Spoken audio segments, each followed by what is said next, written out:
Hype na sana si Thanasis nang maghalimaw si Giannis mga bro, napalibre ng masahe si Zion. Nagangas si Williamson, dumugo ang labi ni Damian Lillard. Muntik na naman magkagulo sa home court ng Pelicans. Pelicans versus Bucks, salpukan ng dalawang halimaw sa ilalim. Giannis Antetokounmpo laban kay Zion Williamson. First quarter, first basket ng Pelicans ay nagmula kay Zion, alley-oop play sa harap ni Giannis. Pero agad namang bumawi si Greek Freak, quick spin move layup kontra din kay Zion. Napatalon pa si Thanasis sa sobrang hype. Well, parehas bully ang player na to sa ilalim mga bro. In control ang Milwaukee. Halfway mark ng quarter, Malik Beasley nagpaulan ng 3-3. Maalat pa si Damian Lillard, isang field goal lang sa first quarter. Kalaban niya ngayon ang former teammate niya sa Portland na si CJ McCollum. Nag-mini run ang Pelicans mga bro, led by Zion, splitting 2 defenders sa layup na to.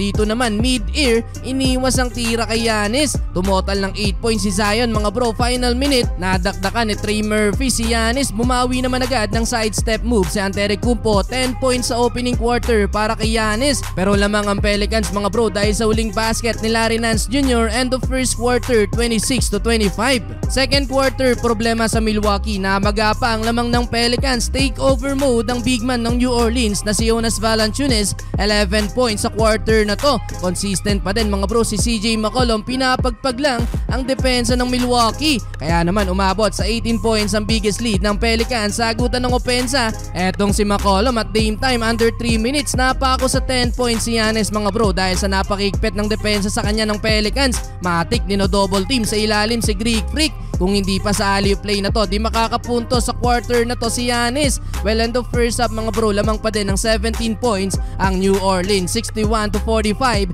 18 points na for CJ McCollum. Mukhang na-injured pa sa huling play mga bro si Damian Lillard. Paika-ika nang bumalik sa locker room.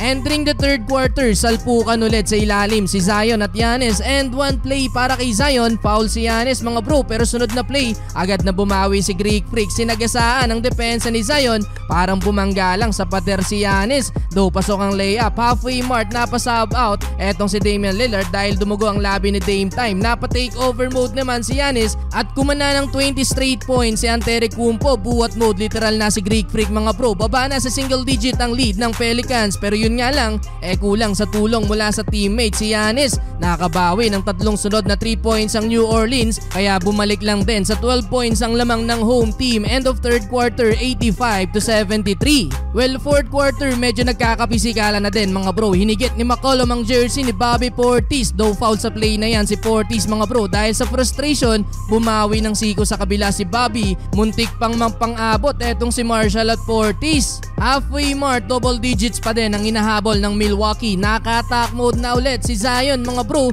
Grabe kung coveran ng Milwaukee ang layup ni Williamson. Pero under 4 minutes mga bro, Damian Lillard cuts the lead to 5. Clutch 3-pointer, 98-93. Pero Zion mga bro, na foul ni Giannis. Pasok ang dalawang free throw ni Williamson, 100-93. Yun nga lang mga bro, kinulang na din sa dulo ang Milwaukee Bucks. At sa uli, panalo pa din ng New Orleans sa likod ng 26 points ni Zion, 25 para kay McCollum.